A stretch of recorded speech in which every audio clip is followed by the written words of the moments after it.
mostly competitive game, and then at one point, they sort of blew it open, hit some threes. We missed a couple of shots, had some turnovers, and give Akron credit because they made the plays they needed to, played with composure, and did a nice job. They got the win here tonight. Questions? Just talk about them early on, really attacking the rim. They had one stretch there where they got eight baskets in a row right at the rim. It was just me. I had to, I got to start the game off right, more focused. Just got to be stronger down there. Got to move on from it and not let it happen next game. Were you at all surprised by the game plan? Because they're a team that likes to just shoot threes. They lead the MAC in three-point shots attempted. With your three-point defense, were you surprised that they tried to go down low, or would you expect them to shoot over the top? Yeah, I honestly were surprised, but we just got to play harder and stick to our defense. Yeah, you were still only down 2 at halftime, and then they started a run to start the second half, and you got it to tie the game. I think it was the 37, but you just couldn't get the final oomph, for a better word, oomph to get back into the lead. When you talk about how the ebb and flow, especially in the second half, it seemed like they met every run you made. Can you talk about that? We just had to keep fighting. I think, we tried to throw punches, and they threw punches right back at us. And I think we wilted, at the end of the day, when they threw punches, we got knocked down, and we didn't really throw them back when we needed to. And like you said, they got that gap, and they got away from us. But I think it's toughness, and something we didn't have tonight. And something we got to get better at, Coach, just talk a little bit about the first half and the struggle scoring. Okay, we were down. Yeah, we were down 2 at halftime. I mean, they had only shot 5 threes, so we had done a nice job in the first half. We didn't shoot very well. I thought we didn't move the ball the way we needed to in the first half. But 2-point game at halftime. Second half, I'd have to look at the stats, but I know we gave up too many offensive rebounds in the second half.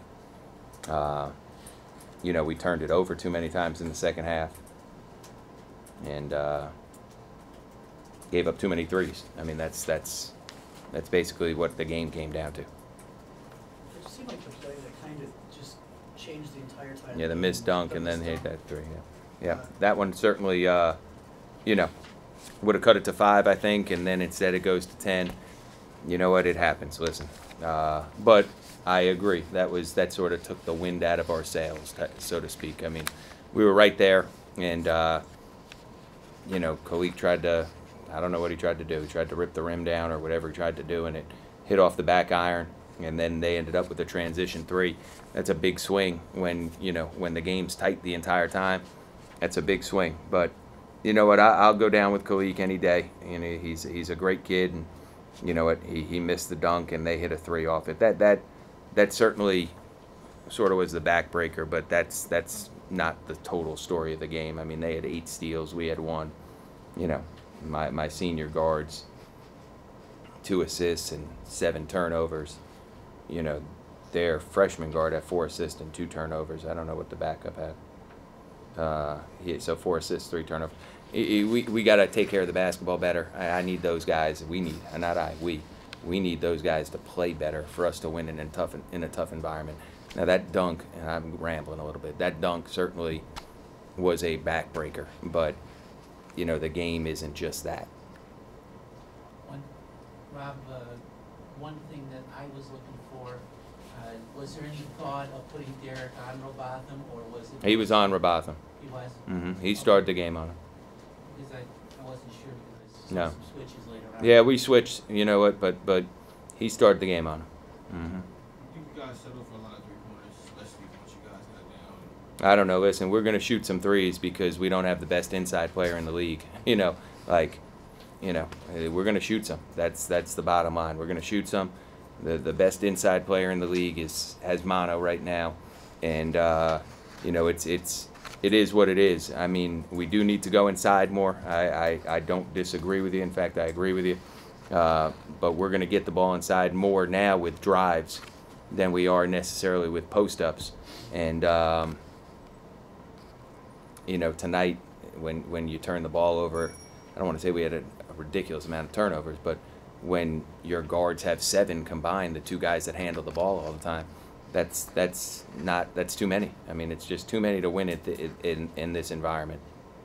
Coach, any reason you think that Chris Brewer couldn't get going tonight? Got it? No reason. Just didn't play very well. Got to play better. Does Forsythe look different to you than? Yeah, he's playing better. You know what? He has confidence, and he's gotten better. I think. You know, he knows he's going to play. I think that probably has something to do with it. But again, at the end of the day, and I know they pounded the ball inside early. Elton, I know you made that point, and I won't disagree with that. You know, he had 12 points. Isaiah Johnson had 6 points. I mean, they did a nice job. They had their 18 points, but at the end of the day, we're giving up transition threes, and you know, we can't win that way. You got to give up something, and you can't give up both. And in the first half, we only gave up inside points, and they had 25. In the second half, we gave up inside points. We gave up offensive rebound threes. We gave up transition threes. You just can't give up both. So, you know, we're a team that's going to give up contested twos. I thought Forsythe, after the first 1 or 2 baskets, most of those were contested twos. We'll live with those. The transition threes, the offensive rebound threes. Now, I think Robotham hit one against zone when it was late. That was my fault. But those are the ones that we can't live with. Coach, this was a big game for you guys as far as the rivalry, and I know you guys were going up against for the first place position. So with the loss, how do you get your team to bounce back from it? We have a game on Friday, so we have no choice. I mean, you know what? It is what it is. One game, you know, doesn't make the season. You know, they're 8-3 in league. We're 7-4 in league. We got to play on Friday, and they got to play on Friday or Saturday whenever they play. So we'll play them again. Hopefully, you know, my hope is that it matters as much then as it does now in terms of the standings. That's my hope. So we'll see in March 6th is when we play them, right? We got a couple of weeks to get there. So hopefully we're in a position where the game means as much, and it's at our place. Any final question? Yeah, last one. I mean, you really did a good job with him on the board. It was 38. Yeah, I know. I guess, but we got to do a better job. That's at the end of the day, we got to do a better job overall. But we did rebound well. All right. Thank you, Rob. All right, thank you guys. Have a good night.